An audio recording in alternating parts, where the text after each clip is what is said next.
वाले मुस्तफ़ा सल्लल्लाहु ताला अलैहि वसल्लम पर दुरूद पाक पढ़ने के बेशुमार फ़ज़ाइल व बरक़ात हैं, बेशुमार अहादीस हैं, बेशुमार वाक़यात हैं। इतने फ़ज़ाइल हैं कि हम बयान करते चले जाएं, शायद कई रातें गुजर जाएं, मगर दुरूद पाक के फ़ज़ाइल को कंपाइल नहीं किया जा सकता।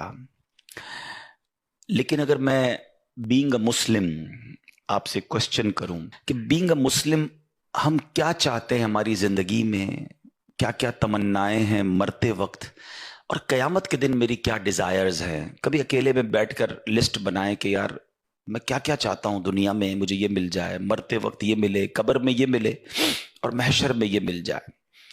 तो अब मैं कुछ हदीसों का इत्र, यूं समझिए गुलदस्ता आपके सामने पेश कर रहा हूं कि ये तमाम बातें हदीसों में, रिवायतों में, बुजुर्गान दीन के अक़वाल में मौजूद हैं कि अगर आप चाहते हैं कि आपकी रोज़ी में बरकत हो तो दुरूद पाक पढ़िए। हर जुमले के बाद सुभान अल्लाह भी कहते जाइए।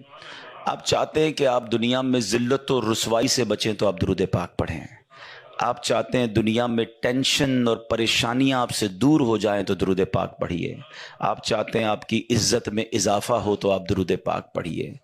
आप चाहते हैं कि आप मरते वक्त आपको नबी पाक का दीदार नसीब हो तो दुरूद पाक पढ़िए।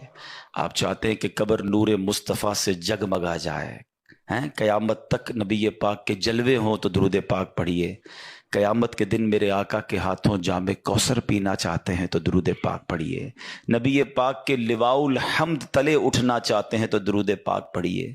सरकार अलैहिस्सलाम के साथ जन्नत में जाना चाहते हैं तो दुरूद पाक पढ़िए। बार बार मदीने जाना चाहते हैं तो दुरूद पाक पढ़िए। बल्कि प्यारे आका का ख्वाब में दीदार करना चाहते हैं तो दुरूद पाक पढ़िए। अब मुझे बताएं, कुछ रह गया है? बीइंग अ मुस्लिम जो ज़िंदगी में चाहिए, जो मौत के वक्त चाहिए और जो क़यामत के दिन चाहिए, और कुछ रह गया है जो बाकी है? अगर रोज़ी में इजाफा हो, इज़्ज़तें महफूज रहें, टेंशन रिलीज़ रहे, हैं, बरकतें मिलती रहें, ईमान वाली मौत मिले, आका के साथ जन्नत में दाखिला मिल जाए, तो फिर और क्या चाहिए एक मुसलमान को? और ये तमाम फ़ज़ाइल जो हैं मुख्तलिफ हदीसों में, यानी यूँ समझिए कि मैंने कई हदीसों को यूँ समझिए उसका मजमुआ या उसका इत्र आपके सामने पेश कर दिया कि ये तमाम रिवॉर्ड्स, ये तमाम फ़ज़ाइल जो हैं हदीसों में हमें मिलते हैं, रिवायतों में मिलते हैं कि इस कदर कमाल का वजीफ़ा है। यानी मेरी हर कैलेमिटी, मेरी हर प्रॉब्लम का सॉल्यूशन जो है वो दुरूद पाक में मौजूद है। शायर जब भी तो कहते हैं ना कि दुखों ने तुमको जो घेरा हो तो दुरूद पढ़ो, जो हाज़री की तमन्ना हो तो दुरूद पढ़ो। तो हमें दुखों से बचाता है, बहुत सारे प्रॉब्लम्स दूर करता है। लेकिन एक मसला ये है कि हम दुरूद पाक के फ़ज़ाइल सुनते तो हैं, कभी कभी जोश आता है तो पढ़ भी लेते हैं, मगर उसको कंटिन्यू नहीं कर पाते।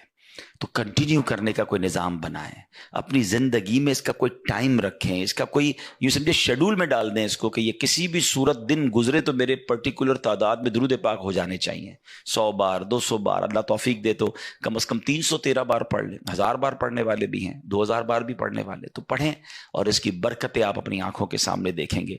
अल्लाह मुझे भी और आपको भी कसरत से दुरूद पाक पढ़ने की तौफीक अता फरमाए। बावाज़ बुलंद दुरूद पाक पढ़ लें। सल्लु अलल हबीब।